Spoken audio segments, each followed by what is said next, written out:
Hello, je suis Léna, passionnée de bien-être, mieux vivre et spiritualité.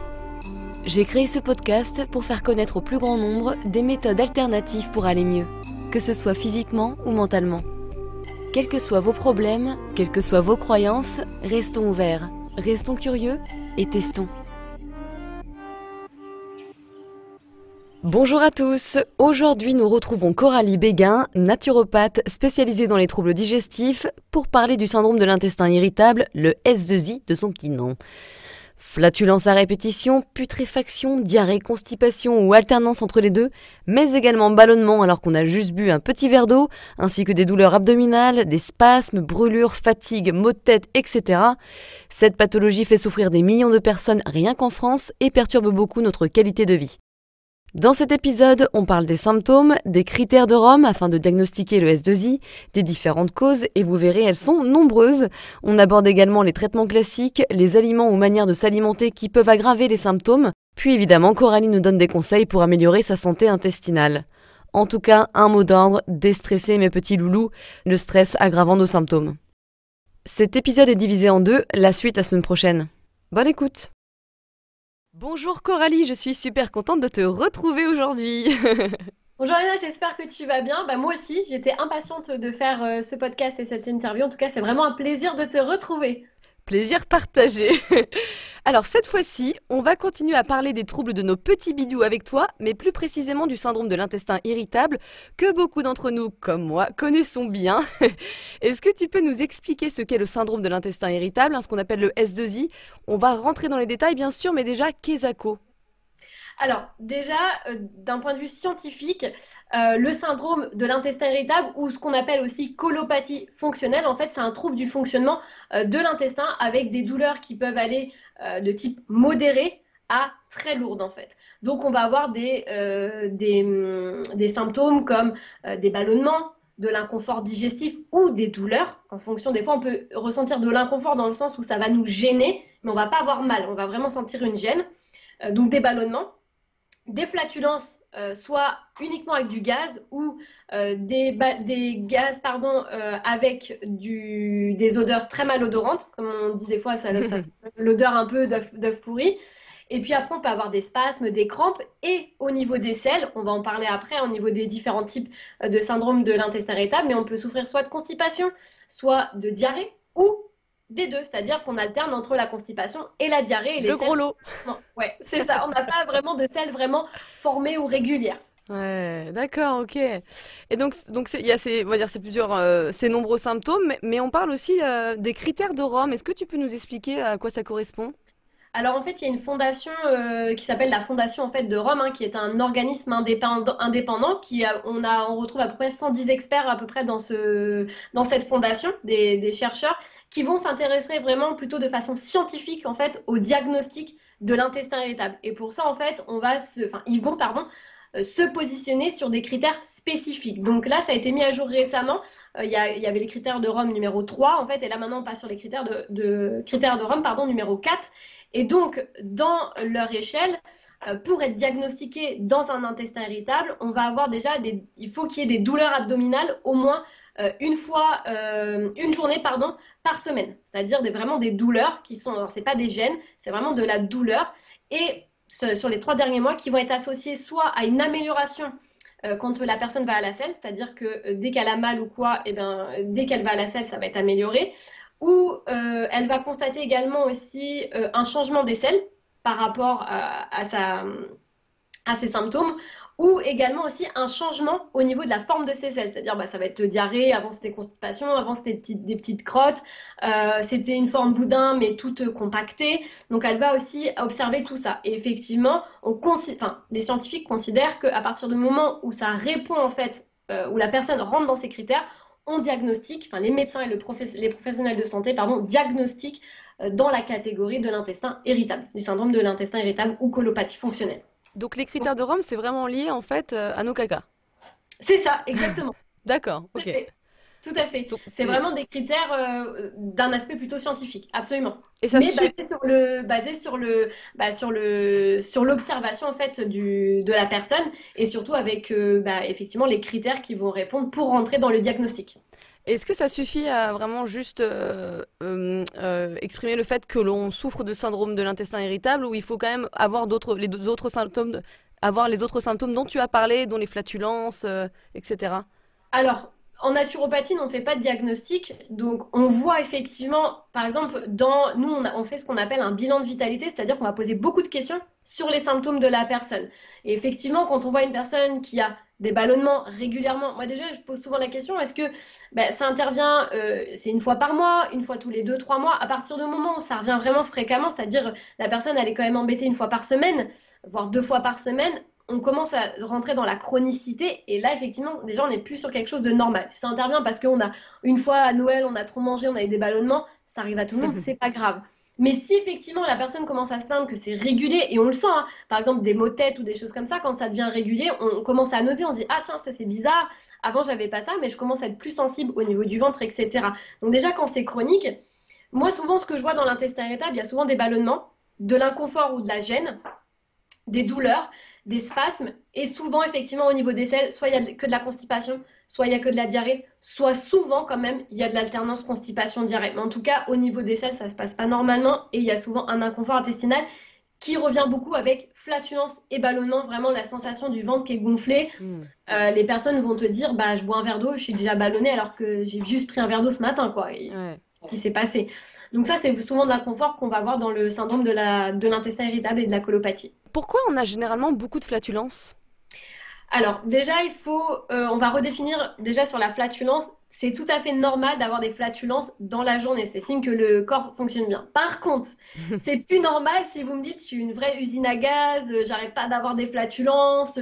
Moi, j'ai des personnes, des fois en consultation, qui me disent, je suis obligée d'aller dans ma voiture m'isoler pour dégazer, entre guillemets, parce que bah, je peux plus, en fait, je peux plus être comme ça.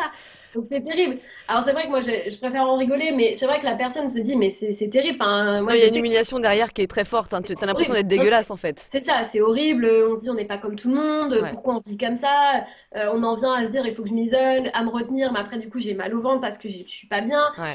Donc avoir des flatulences c'est tout à fait normal. Entre 5, les experts scientifiques disent normalement c'est entre 5 et 15 par jour. On le sent de toute façon en tant qu'être humain, il y a juste besoin de s'observer. Quand on sent qu'on est en train d'avoir vraiment des flatulences tout le temps, mais vraiment cette sensation de ça revient toutes les 10 15 minutes et que ça Mm. devient vraiment inconfortable, là c'est pas normal.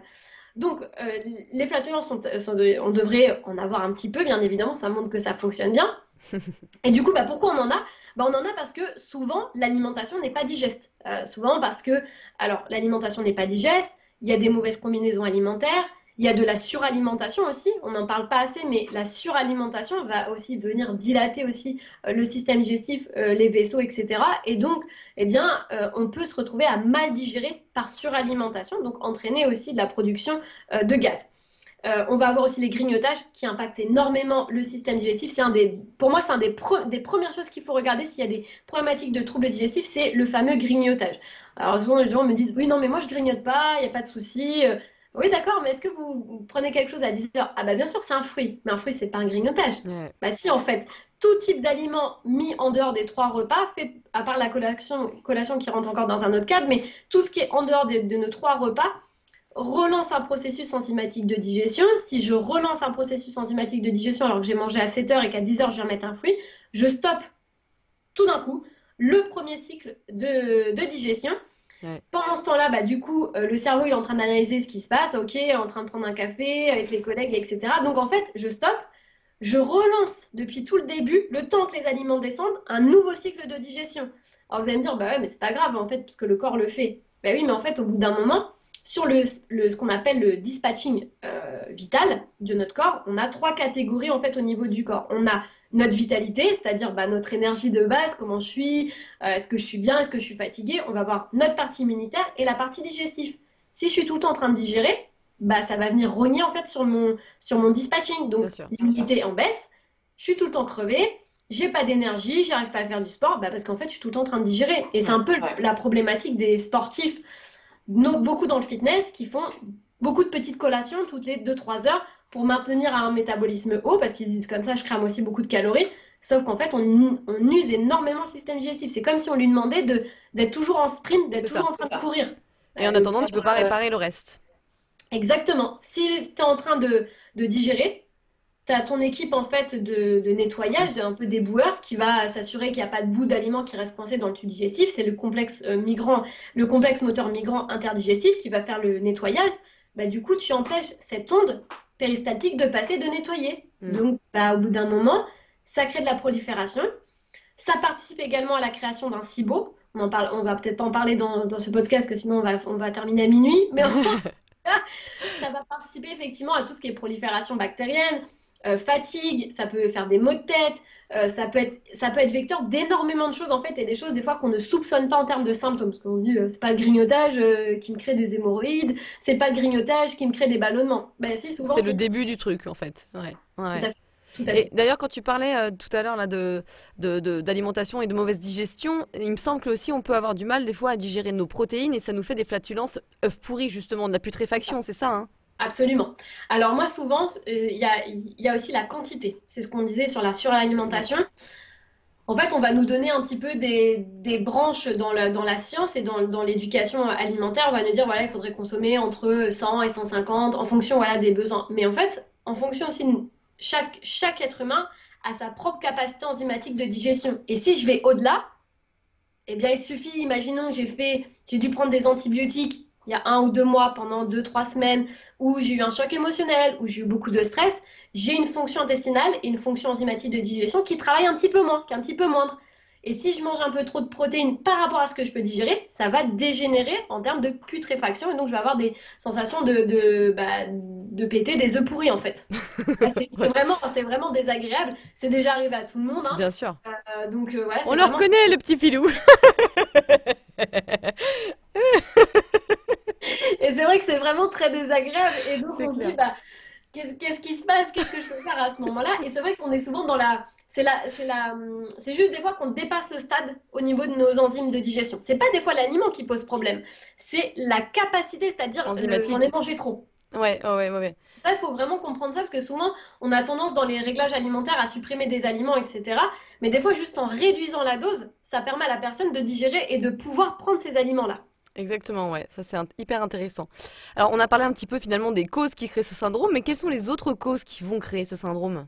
Alors, on va avoir aussi beaucoup, donc l'alimentation industrielle, mais ça, beaucoup de personnes le savent. On va avoir aussi une alimentation, à contrario, trop riche en fibres et en crudités.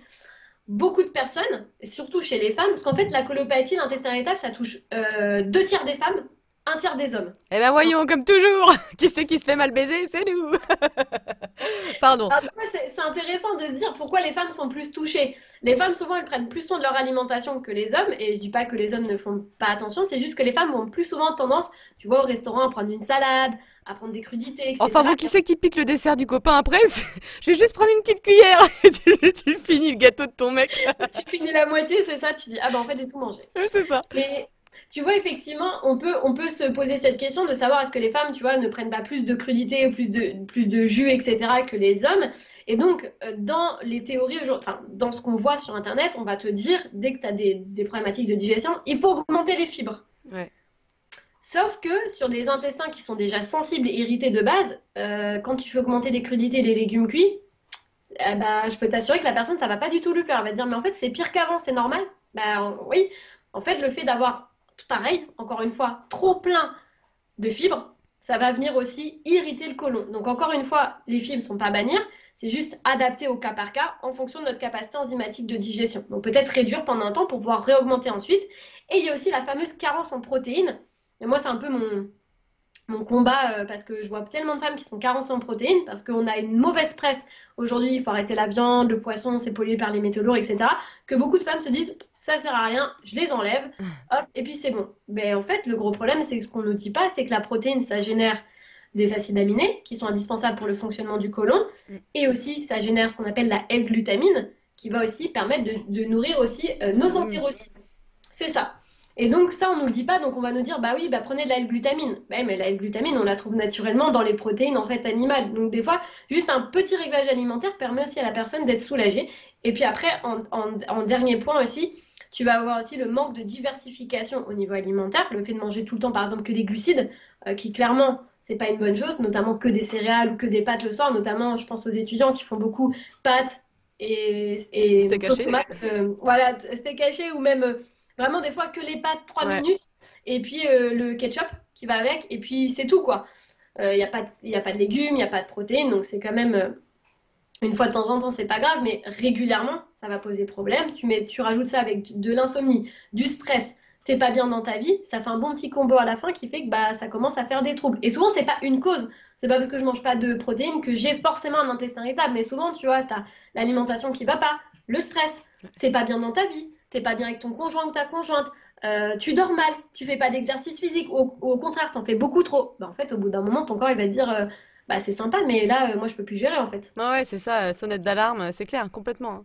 Mais j'ai vu aussi qu'il y avait des causes auxquelles on ne penserait pas forcément, comme par exemple, tu as été malade, tu as une gastro-entérite, ou alors par exemple, tu as été opéré au niveau du tube digestif, ça c'est un petit peu compliqué. Il y a aussi des facteurs évidemment génétiques, je le vois avec ma famille par exemple.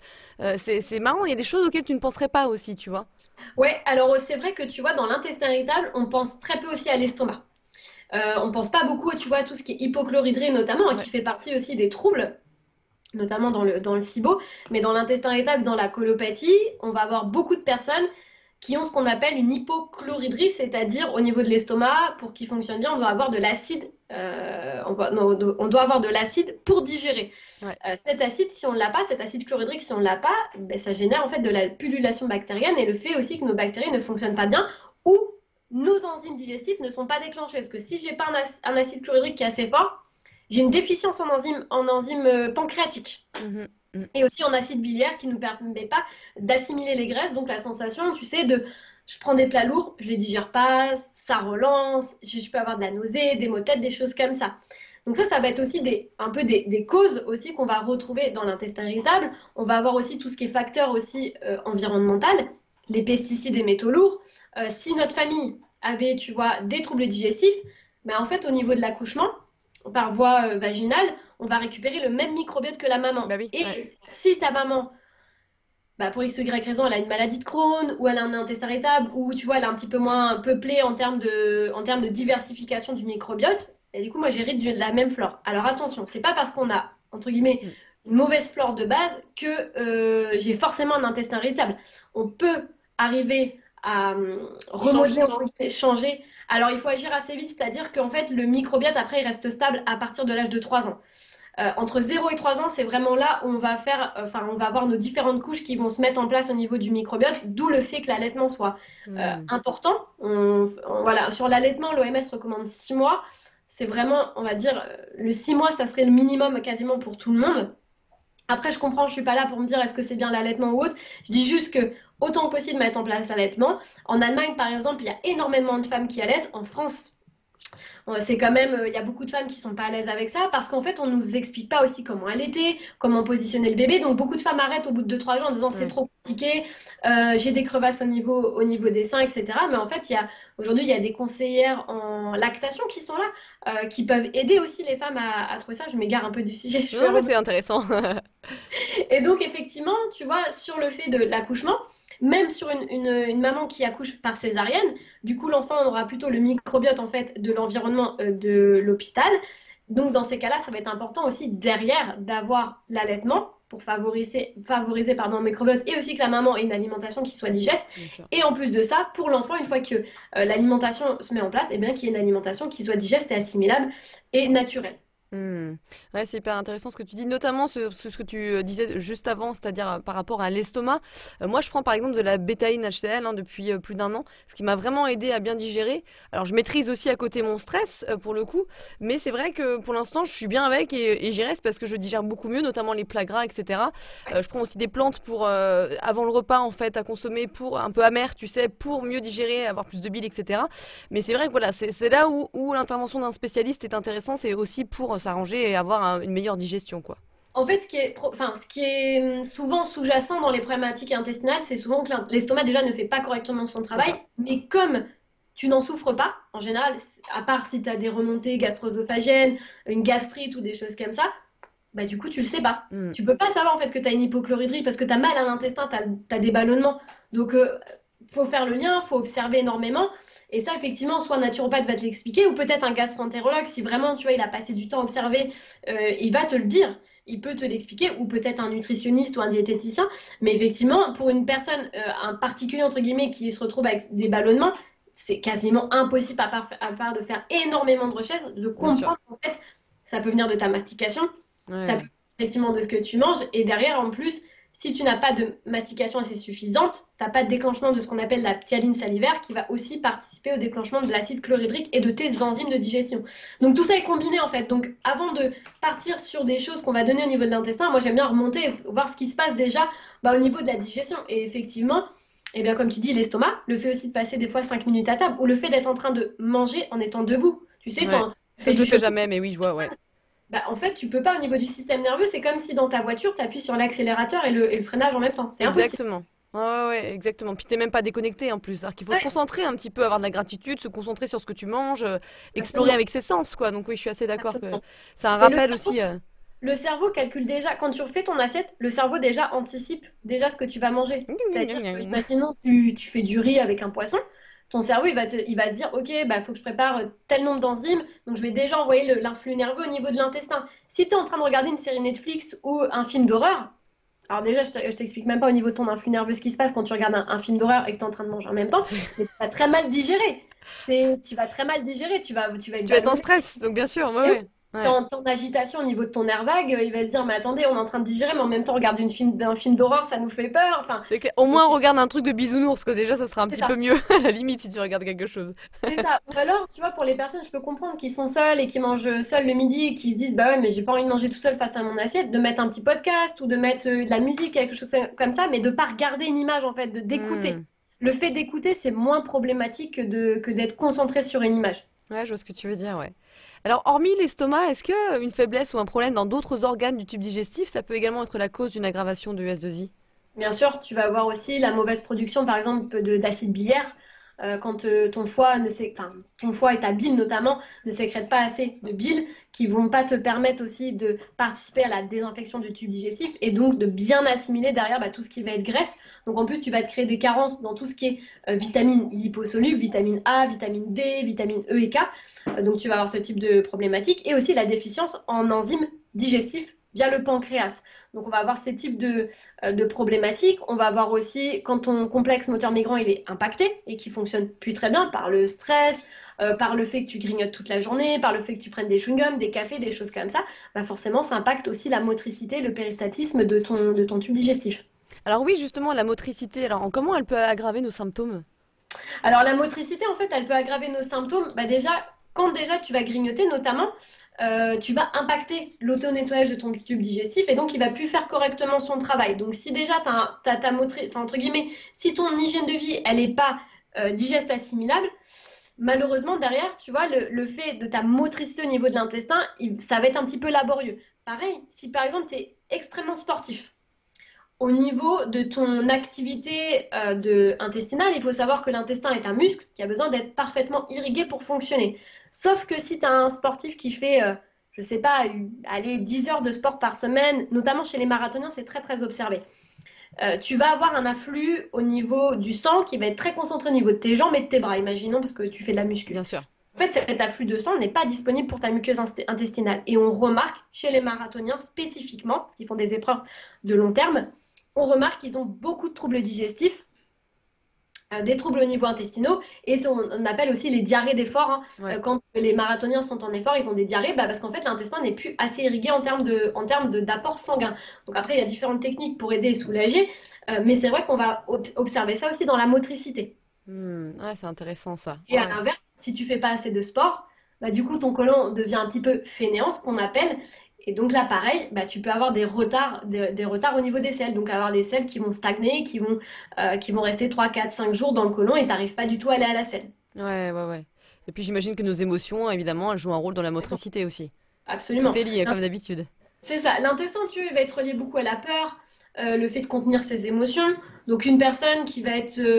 même, tu vois, aussi, on dit beaucoup la colère, c'est lié au foie, mais moi, j'ai observé il n'y a pas très longtemps aussi chez un de mes consultants qui a atteint d'une rectocolite hémorragique. Je lui demandais, mais je dis, qu'est-ce que vous ressentez en fait au niveau de votre ventre quand vous avez des crises? En fait, il m'expliquait, en fait, il dit, je ressens de la colère qui est concentrée au niveau du ventre. Je le sens en fait. Il dit, je le sens. C'est là à l'intérieur. Donc on voit bien que les émotions sont vraiment reliées, mais de toute façon, on va en parler après, sont vraiment reliées aussi au niveau du ventre, absolument. Et Ouais. si, alors les émotions sont pas mauvaises, c'est un indicateur, hein, c'est une boussole encore une fois. C'est juste si j'arrive pas à les extérioriser et que ça vient se cristalliser au niveau du corps, c'est là où c'est problématique parce que Amen.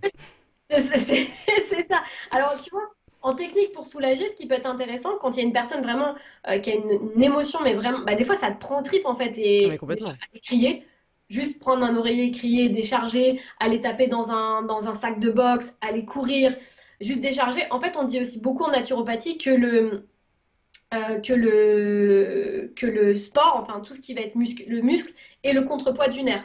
Donc d'aller courir, en fait, d'aller s'oxygéner, aller Ouais. marcher, aller se défouler. Ça, D'utiliser cette énergie pour la, tu vois, pour le, d'utiliser cette énergie, voilà, qui a besoin de bouger en fait. C'est exactement ça. absolument. C'est Ouais. ça. Et après, sinon, si on n'a pas l'opportunité, on peut pas, eh bien, c'est d'aller prendre une Hmm. douche chaude pour effectivement, parce qu'en fait, la peau étant très, très, bah, il y a beaucoup d'influx aussi au niveau nerveux, au niveau de la peau. Du coup, ça va court-circuiter aussi cette sensation qu'on peut avoir au niveau des émotions très, très fortes. Ah, c'est rigolo là. Le Faire saviez-vous? ruisseler, faire ruisseler de l'eau, bon, pas brûlante, hein, bien sûr, mais chaude, en tout cas, ou de température tiède, pour justement court-circuiter un peu ça. Et on s'en sert beaucoup chez les enfants qui ont des colères. Dans la méthode, notamment Montessori et d'autres méthodes, quand des enfants sont très en colère, on va leur demander, des fois, hein, c'est pas tout le temps, ça dépend de l'éducation des parents, mais on peut leur dire, est-ce que tu as envie de, pour te calmer, est-ce qu'une douche te ferait du bien? Et, et en fait, on se rend compte qu'une douche un peu tiède, froide, va calmer l'enfant dans les colères.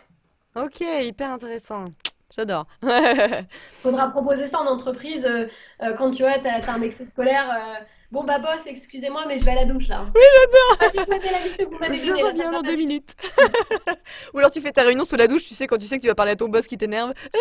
C'est ça. Alors tu vas me dire ce que tu en penses, hein, mais ce que je trouve très intéressant, et je l'ai lu, c'est que quand on fait des recherches pour étudier ce que l'on appelle les sensations digestives, on va mettre un ballon dans l'organe que l'on veut étudier et on le gonfle plus ou moins fort. Et pour des patients qui n'ont pas de colopathie fonctionnelle, ça va provoquer des sensations à l'endroit du ballon, mais pas forcément des douleurs, juste des sensations.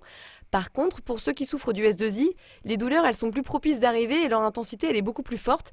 Et le pire, c'est qu'il y a des douleurs projetées, c'est-à-dire que ces personnes qui souffrent, elles vont avoir des douleurs ailleurs que dans la zone, par exemple dans le dos. Et moi, je me souviens quand j'avais beaucoup de douleurs dans le passé, j'avais des douleurs dans le haut du dos, dans le milieu du dos, surtout le milieu, et dans le bas du dos. En fait, on devient hyper sensible à force de souffrir, en fait.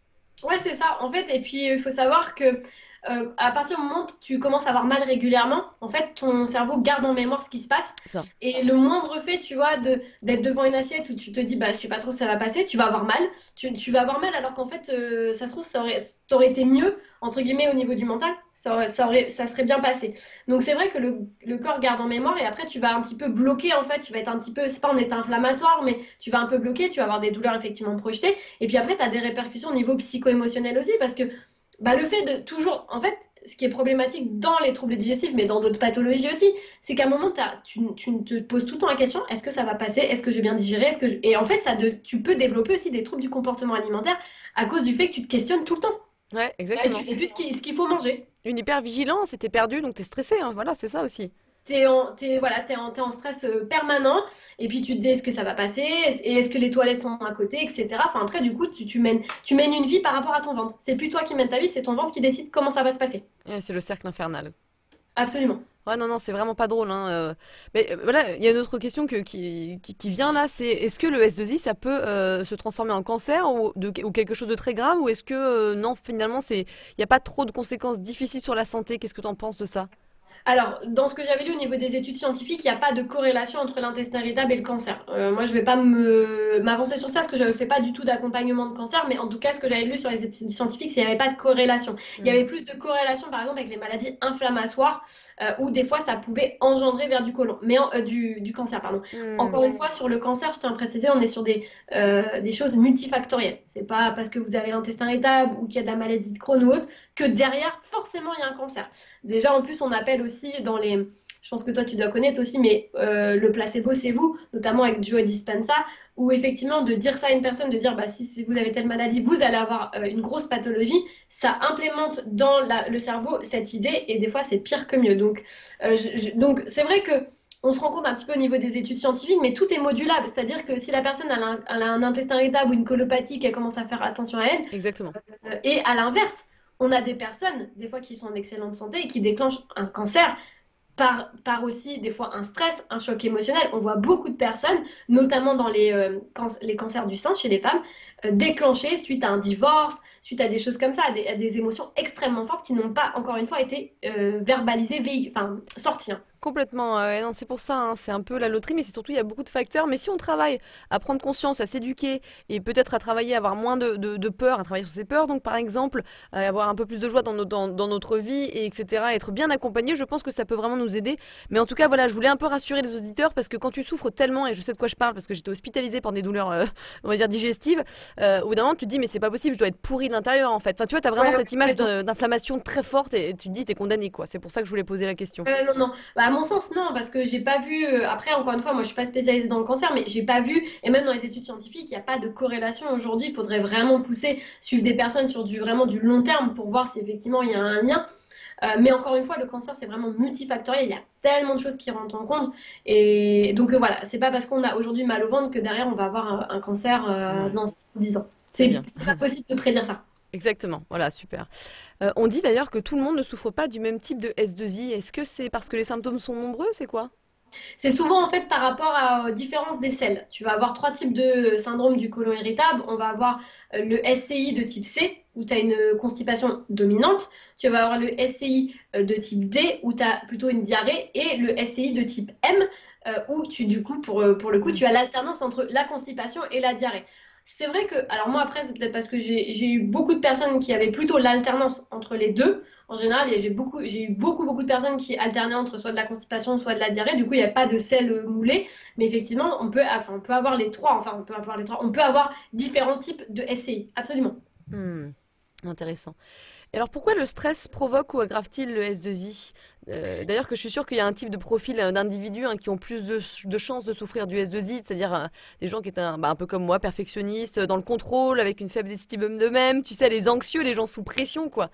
Ouais, c'est exactement ça, c'est ce que j'allais te dire. En fait, en naturopathie, bon, il y a différents types de profils et on va avoir les profils, tu vois, un petit peu bah, comme toi et moi, en fait, un peu longiligne, plutôt frêles, qui vont être un petit peu incommodés par l'hiver, tu vois, un petit peu tempérament à être plus ou moins frileuse, etc. Mais pourtant, qu'on la joie de vivre, mais qui vont vite, tu vois, se poser beaucoup de questions, beaucoup de choses dans la tête, etc. Et aussi avec on voit beaucoup, hein, comme tu disais, du perfectionniste. Ouais. C'est vrai que ça revient beaucoup, hein, moi, quand je vois bien en consultation, beaucoup de gens qui sont perfectionnistes, etc. Mais pourtant, tu vois, je tiens à préciser encore une fois, parce qu'il y a un amalgame aussi avec ça, c'est souvent on a l'impression que parce qu'on est malade, on a de la dépression aussi. Tu sais, on se dit, mais je suis malade, je suis en dépression, etc. Parce que des fois, on ne sait pas ce qu'on a, donc on se dit, bah, en fait, je suis en dépression. Hmm. Encore une fois, attention avec ça, c'est pas parce qu'on a des problématiques de maux de ventre qu'on est en dépression ou qu'on a une dépression ou autre. Hein. Ouais. Donc ça, c'est important de préciser. Et effectivement, par rapport à ta question sur le stress, donc effectivement, on a déjà ce profil type va être plus ciblé. Et après, encore une fois, on a aussi en fonction de notre hérédité et en fonction aussi de nos faiblesses. On a tous des faiblesses au niveau du corps. Par exemple, tu vas avoir une personne qui va avoir un peu de stress, qui va faire des remontées gastro-œsophagiennes. Il y en a une autre, ça va être la diarrhée. Il y en a une autre, ça va être des plaques d'eczéma. Et en fait, la fragilité, enfin, le symptôme s'exprime là où il y a la fragilité du corps. Ouais. Donc c'est tout, c'est pas grave, hein, y a pas de, c'est mieux d'avoir une diarrhée ou autre, c'est juste que ça s'exprime comme ça au niveau du corps. C'est une fragilité, c'est un émonctoire qui va prendre tout de suite le contrôle en fait. Bien sûr. Donc au niveau du corps, en fait, on a notre système nerveux qui va, par le biais du nerf vague, qui est un gros axe en fait qui va communiquer de façon bilatérale entre le cerveau et l'intestin, mais aussi entre l'intestin et le C'est cerveau, ça. c'est-à-dire qu'ils communiquent tout le temps. Il remonte les informations. Et donc, si je suis stressée, j'envoie un influx nerveux plutôt négatif au niveau de notre côlon. Et ce côlon, bah, du coup, du coup, il reçoit un influx, il dit, bah, il faut se contracter, je sais pas, est-ce qu'on se contracte ou pas? Et en fait, on va avoir un nerf vague qui va tout le temps se contracter et s'agiter. Donc, chez les personnes, ça va déclencher des diarrhées à répétition. Dès que j'ai un coup de stress, hop, ça part en diarrhée. Chez d'autres personnes, ça va être une agitation au niveau stomacal, donc des reflux, la boule au ventre, ça passe pas, je digère pas, etc. Et puis, effectivement, on a aussi le souci quand on est beaucoup en stress, mais ça, sur du moyen et du long terme, on ne parle pas d'une fois parce que j'ai un examen et que j'ai une diarrhée. Sur des personnes qui ont du stress à moyen et long terme, on va aussi, par le biais de différentes hormones, libérer beaucoup de cortisone, pardon, Ouais, de corticoïdes via les glandes surrénales. Et au bout d'un moment, on assiste aussi à un effondrement. Alors, je parle bien sur du moyen et du long terme, bien hein. sûr. On assiste à vraiment un petit effondrement au niveau du système immunitaire. Donc, c'est-à-dire que bah, je vais avoir plus de rhume, de choses comme ça, de maladies peut-être inflammatoires, etc. On va avoir aussi un impact au niveau du thymus, là où c'est une réserve au niveau des macrophages, enfin, en tout cas de notre défense. Et aussi, on a une inhibition des macrophages enfin, par ce biais, par le fait qu'on soit vraiment tout le temps sous stress en fait et sous cortisol, pardon. Donc c'est vrai que tout ça, bah, mis de bout à bout, fait que le stress procure énormément, et je parle bien sur du moyen et du long terme, encore une fois, peut provoquer des symptômes, aussi bien au niveau du ventre, mais aussi sur différents types de pathologies. Ouais, c'est clair. Ouais, bien sûr. Mais je le vois, Donc, hein, de toute façon, moi je travaille beaucoup donc sur mes stress, mes traumas, etc. Et des fois, je me souviens, là, il y a eu quelque chose qui est arrivé, c'était pas un problème, hein, mais en fait, ça m'a rappelé un ancien trauma, on va dire un stress accumulé, donc un trauma pour moi. Et mon corps directement a réagi, j'ai eu la diarrhée, j'ai tout lâché, j'avais le ventre, mais voilà, comme une femme enceinte, je sentais que c'était très très lourd. Et c'est assez marrant de voir comment ton corps réagit face à différents stress. Et d'ailleurs, il réagit différemment en fonction du type de stress que ça te rappelle. Donc c'est assez intéressant, hein. Mais oui, oui, bien sûr. mais de toute façon, le corps garde en mémoire hein, ce qui s'est passé. Mm. On voit aussi beaucoup de déclenchements de troubles digestifs suite à des accidents Bah oui, ouais. de voiture. Ou des viols notamment. C'est pas un sujet très gai, mais il faut le savoir que beaucoup de femmes aussi déclenchent des troubles digestifs suite à des viols ou des agressions sexuelles, sans pour autant aller sur le viol, mais en tout cas des agressions physiques. Donc on le voit aussi beaucoup qu'il se passe vraiment quelque chose hein, au niveau du cerveau, au niveau de la zone du stress. Alors par contre, ce qu'il faut bien retenir aussi, c'est que c'est pas parce que j'ai du stress que je vais avoir une diarrhée ou que j'ai une agression que je vais déclencher un intestin irritable. Après, à partir du moment où j'ai mes 5 piliers qui sont plus ou moins équilibrés, en fait, le système immunitaire va prendre le dessus, enfin, va prendre le contrôle, entre guillemets, et va s'équilibrer. Mais si j'avais déjà pas une alimentation de base qui était équilibrée, que j'ai pas été allaitée, que j'ai dû avoir recours à des antibiotiques, que je dors mal, que je fais pas de sport, en fait, déjà, ça part un petit peu, c'est pas bon, entre guillemets. Parce que c'est quoi tes 5 piliers déjà? Alors, en fait, au niveau des 5 piliers de la santé, en général, tu vas avoir le pilier de l'alimentation, le pilier de l'exercice physique, le pilier du sommeil et aussi tout ce qui va être connexion à soi et le repos, en fait. Est-ce que je suis bien? Est-ce que je suis alignée dans ma vie? Est-ce que je suis vraiment là où je dois être? Est-ce que je Que suis j'ai du heureuse dans mon travail? sens? Voilà, est-ce que ça a du sens? La connexion à soi, en fait, effectivement. Donc, tout ça, en fait, fait que bah, ça s'aligne. Mais pareil, tu vois, tu peux très bien être dans les 5 piliers.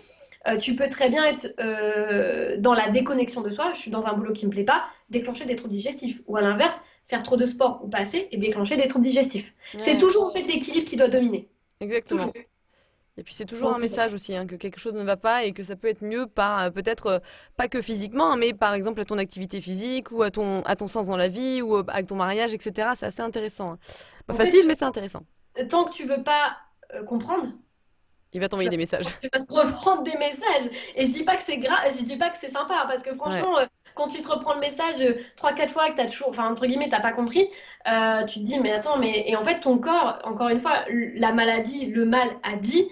C'est parce qu'en fait, on est en train ton corps te dit, il y a un truc qui va pas, hein. Il y a mm, vraiment quelque chose qui va pas. Donc c'est vrai que après, c'est à nous de nous écouter, de comprendre. Mais ça, on nous l'apprend pas à l'école. Et on exactement. l'apprend au fur et à mesure de la vie. Pour moi, c'est malheureux parce qu'on devrait nous apprendre ça. On devrait nous apprendre à cultiver notre santé plutôt que d'attendre d'être malade pour se dire, en fait, il faut que je m'occupe de ma santé. Et ouais, Euh, exactement. Et que je sache ce que j'ai envie de faire dans ma vie, qu'est-ce qui me plaît, comment gérer mes émotions, etc. Mais bien sûr. On devrait fonder une école, toi et moi. Ouais, c'est clair, on va fonder l'école de demain. Mais voilà, l'écoute de soi, comment effectivement trouver sa voie. Tu vois, on nous demande de choisir un métier quand tu es en sixième. Clairement, Non moi mais, je revois, je me souviens très bien de ce que j'avais mis. Aujourd'hui, je fais pas du tout ça. J'aurais jamais pu soupçonner que j'allais être naturopathe mais, il y a 20 ans, quoi. mais même à 18 ans, enfin moi je savais pas, Mais j'avais non, commencé Hippocane Cinéma, j'étais là, en fait j'avais pas envie du tout. Non mais tu vois, enfin c'est, puis résultat tu finis dans un métier, t'es là, mais pourquoi en fait? Enfin, bien sûr parce que en plus si tu te connais pas de base, c'est-à-dire que t'as pas bossé sur toi et généralement quand t'es jeune tu le fais pas parce que t'es occupé à faire d'autres choses. Moi je c'est pense ça, que c'est plus vers la trentaine où tu commences vraiment à te poser une question sur qu'est-ce que tu veux faire dans ta vie, quoi, tu vois. Si absolument. encore tu as fait un boulot sur toi-même, c'est-à-dire que tu sais, voilà, tu t'es interrogé sur qu'est-ce qui t'animait dans la vie, quoi, tu vois. Ah bah sinon, en fait, tu as 30 ou 40 ans, tu fais la crise, en fait. Crise Ouais, de la quarantaine, ce qu'on appelle, parce que bah, tu as l'impression de ne pas avoir vécu ta vie, que c'est tu ça. as répondu en fait aux exigences que la société te donnait. C'est-à-dire, bah, en fait, avoir un travail en CDI, rentrer dans une case, faire un prêt immobilier, avoir un chien, et puis bah voilà, puis te marier, avoir des enfants. Mais en fait, il y a des gens, c'est pas du tout la vie qu'ils ont envie d'avoir, quoi. C'est ça, exactement, ouais. La suite la semaine prochaine.